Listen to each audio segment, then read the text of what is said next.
दोस्तों, rich dad poor dad एक world famous book है जिसको जिसने भी पढ़ा है वो अपनी लाइफ में अमीर और सक्सेसफुल बना है। जी हाँ दोस्तों, इस बुक में पैसे के 6 नियम बताए गए हैं जो एक गरीब व्यक्ति को भी अमीर बना सकते हैं। इस बुक में ऑथर रॉबर्ट कियोसाकी हमें बताते हैं कि अमीर और गरीब के बीच में क्या अंतर होते हैं, उनकी लाइफ स्टाइल क्या होती है, उनके सोचने का तरीका क्या होते हैं। हमारी सोसाइटी में ऐसे बहुत सारे लोग होते हैं जो देखने में तो हमें अमीर लगते हैं पर सच्चाई कुछ और ही होती है। अमीर दिखने में और अमीर बनने में जमीन आसमान का फर्क होता है और ये बुक इस बात का जीता जागता सबूत है। तो आइए हम इस बुक से पैसे के 6 नियम को समझते हैं। Rule number 1, the rich don't work for money, यानी कि रिच लोग पैसे के लिए काम नहीं करते। जब रॉबर्ट 9 साल के थे तब उन्होंने अपने दोस्त माइक के पिता, जिन्हें वो अपना रिच डैड मानते हैं, उनसे पूछा था कि रिच कैसे बना जाता है। रिच डैड ने कुछ बताने के बदले उन दोनों लड़कों को अपने स्टोर रूम की सफाई पर लगा दिया और हफ्ते के सिर्फ 20 रुपए देने लगे। कुछ ही हफ्तों में रॉबर्ट निराश हो गए और काम छोड़कर जाने लगे क्योंकि बहुत ज्यादा मेहनत करनी पड़ रही थी और पैसे बहुत कम मिल रहे थे। तभी उनके रिच डैड ने उन्हें पहला लेसन दिया, अमीर लोग पैसे के लिए काम नहीं करते। वो चाहते थे कि रॉबर्ट जॉब की रियलिटी जान ले और खुद का सोर्स ऑफ इनकम बनाए। ज्यादातर जॉब्स ऐसी ही होती हैं, हमसे बहुत ज्यादा काम करवाती हैं और पैसे कम देती हैं, जैसे कि 9 to 5 जॉब्स। इससे रॉबर्ट को इंस्पिरेशन मिला और उसे ये भी पता चला कि जॉब कितना कम पे करती है और कितना बोरिंग काम करना पड़ता है। तब रॉबर्ट के दिमाग में बिजनेस का आइडिया आया। उसने बुक्स को रेंट पर देना शुरू कर दिया। माइक की बहुत सारी पुरानी कॉमिक्स बेकार पड़ी हुई थी। उसने सोचा कि चलो इन बुक्स को कुछ काम में लगाया जाए, इसीलिए उसने माइक के साथ मिलकर उन्हें रेंट पर देना शुरू कर दिया और इस काम को मैनेज करने के लिए माइक की बहन को जॉब पर रख लिया गया। उनका बिजनेस काफी अच्छा निकला, वो चल गया। इस तरह रॉबर्ट ने 9 साल की उम्र में अपनी पहली कंपनी स्टार्ट कर ली। उसे पैसे भी मिल रहे थे और ज्यादा काम भी नहीं करना पड़ रहा था। अब उसे पैसे के लिए जॉब करने की कोई भी जरूरत नहीं थी। तो दोस्तों, अमीर बनने का पहला रूल है, पैसे के लिए काम मत करो, बल्कि कोई ऐसी पाइपलाइन बनाओ जिससे कि पैसा आपके लिए खुद काम करे, आपको कुछ करने की जरूरत ना पड़े। Rule number 2, financial literacy. दोस्तों, अगर आप सोच रहे हैं कि स्कूल आपको अमीर बनाएगा तो आप एकदम गलत फहमी में जी रहे हैं। स्कूल का प्राइमरी गोल आपको अमीर बनाना नहीं बल्कि एम्प्लॉय बनाना होता है। देखिए, एजुकेशन जरूरी है, इस बात को मैं भी मानता हूँ, बट फाइनेंशियल एजुकेशन इससे भी ज्यादा जरूरी है, क्योंकि आप पढ़ाई करके भी दूसरे के लिए काम कर रहे हैं, दूसरे को अमीर बनाने के लिए खुद काम कर रहे हैं। इससे बेहतर होगा कि आप खुद को अमीर बनाने के लिए काम करें। आप दूसरे के लिए काम क्यों कर रहे हैं? आप खुद को अमीर बनाने के लिए मेहनत करें। और हाँ दोस्तों, मुझे गलत मत समझना, क्योंकि जो इस बुक में है मैं आपको वही बता रहा हूँ। मुझे किसी को डिमोटिवेट करने का शौक नहीं है। एनीवेज, देखिए, इस रेट रेस से बाहर निकला जा सकता है, लेकिन इसके लिए आपको एसेट और लायबिलिटीज की समझ होनी चाहिए और पैसे को मैनेज कैसे करना है आपको ये भी पता होना चाहिए। चलिए, ये सब मैं आपको आसान भाषा में समझा देता हूँ। एसेट वो होते हैं जो आपको इनकम बनाकर देते हैं, जैसे rental properties, bonds, stocks, commodities etcetera. Liabilities वो होती हैं जो आपके एक्सपेंसेस को बढ़ाते हैं, जैसे ईएमआई पर घर लेना, ईएमआई पर कार लेना, ईएमआई पर फोन लेना और खुद को रिच दिखाने के लिए शो ऑफ करना। ये सब चीजें लायबिलिटीज में आ जाती हैं। इसीलिए लायबिलिटीज को कम करें और एसेट्स को बढ़ा दें। आप देखेंगे कि आपकी लाइफ में चेंज आना शुरू हो गया, आप अमीर बनने लग जाएंगे।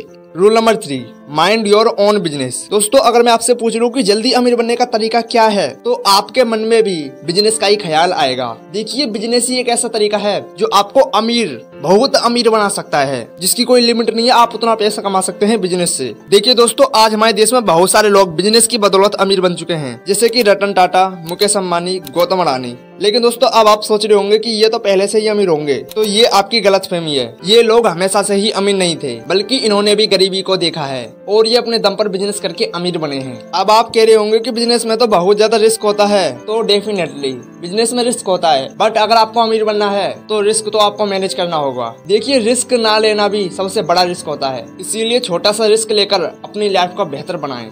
Rule number 4, the history of taxes and the power of corporations. दोस्तों, अमीरों के पास टैक्स से बचने का तरीका होता है, वो कॉर्पोरेशन या कंपनी बना लेते हैं। देखिए, सरकार कंपनी को बहुत ज्यादा छूट देती है। मान लो किसी को कार लेनी है तो वो अपने नाम पर नहीं लेगा, वो अपनी कंपनी के नाम पर लेगा। फिर ऐसा करने से उसकी कार पर टैक्स नहीं लगेगा। अगर उसे घर लेना होगा तो वो अपनी कंपनी के नाम पर लेगा, अपने नाम पर नहीं लेगा, तो इससे भी उसका टैक्स नहीं लगेगा। इसीलिए दोस्तों, अमीरों के पास टैक्स से बचने के बहुत सारे तरीके होते हैं। अब लोन की कहानी भी कुछ ऐसी ही होती है। कंपनी के नाम पर लोन लेते हैं और इधर उधर कर देते हैं, फर्जी कंपनी भी बना लेते हैं और जब लोन भरने की बारी आती है तो कंपनी को बैंकरप्ट घोषित कर देते हैं, बिकॉज यही कानून का लूपहोल है। और आपकी कंपनी बैंकरप्ट हो जाती है तो इसमें आपकी कोई भी गलती नहीं मानी जाती। लेकिन जब मिडिल क्लास का व्यक्ति होम लोन लेता है तो उसे एक एक पाई चुकानी पड़ती है, अगर नहीं चुकाएंगे तो सजा दी जाती है। Rule number 5, the rich invent money. इस चैप्टर में ऑथर ने अमीरों के सीक्रेट बताए हैं कि किस तरह से वो पैसे का आविष्कार करते हैं, मतलब पैसे से पैसा बनाते रहते हैं।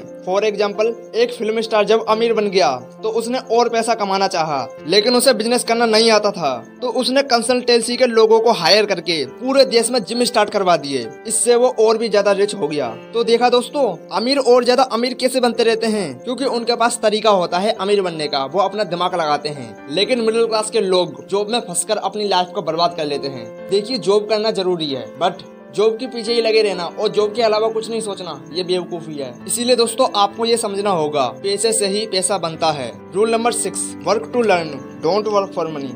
यानी कि सीखने के लिए काम करें, पैसे के लिए नहीं। ऑथर कहते हैं कि अगर आपको अमीर बनना है तो पहले आप किसी बिजनेस में जाकर जॉब करें, वहाँ से पैसे की उम्मीद ना रखें, बल्कि आपका मेन फोकस सीखने पर होना चाहिए कि सारी चीजें कैसे काम करती हैं। क्योंकि अगर आप एक बार सीख गए कि पैसा कैसे आता है तो पैसा आपके पास इतना आएगा जितना कि आप संभाल भी नहीं पाएंगे। देखिए, बिजनेस या कंपनी चलाने के लिए आपको 3 चीजें आनी चाहिए। Number 1, the cash flow management. इसमें पैसे का हिसाब किताब होता है, इन्वेस्टमेंट कहाँ से लाएं, सैलरी कैसे देते हैं, etcetera. Number 2, management of systems. इसमें अलग अलग डिपार्टमेंट को मैनेज करना सीखना होता है, जैसे production, finance, marketing, etcetera. Number 3, people management. इसका मतलब है कि एम्प्लॉय से कैसे डील किया जाता है। जैसे कोई भी कंपनी का ओनर हर स्टाफ से डायरेक्टली बात नहीं करता, इसके लिए हर लेवल पर एम्प्लॉयज होते हैं, जैसे director, project manager, supervisor, etcetera. आपको जानकर हैरानी होगी कि हर एमबीए को ये चीजें सिखाई जाती हैं, लेकिन 95% से भी ज्यादा दूसरे के लिए काम कर रहे होते हैं, क्योंकि उन्हें थ्योरी पता होती है, प्रैक्टिकल नॉलेज नहीं। इसलिए ऑथर कहते हैं कि इन सब की प्रैक्टिकल नॉलेज लेने के लिए आप कहीं पर काम सीखिए, इससे आपकी प्रैक्टिकल नॉलेज बढ़ेगी। लेकिन हाँ, आपको सिर्फ काम सीखना है, उस काम के पीछे नहीं पड़ जाना है, आपको जॉब नहीं करनी है। आपको वो नॉलेज सीखने के बाद अपने बिजनेस में डालनी है, फिर देखना आपका बिजनेस कितना ज्यादा ग्रो होता है। तो दोस्तों, ये थी rich dad poor dad book की बुक समरी। तो आई होप आपको इस वीडियो से कुछ सीखने को मिला होगा। दोस्तों, हमने आपको इतनी ज्यादा वैल्यू दी है, इसीलिए प्लीज आप एक लाइक करें और चैनल को सब्सक्राइब करें। इससे हमें मोटिवेशन मिलेगा और हम आपके लिए और भी ज्यादा तगड़ा कंटेंट बना पाएंगे। Thank you for watching this video.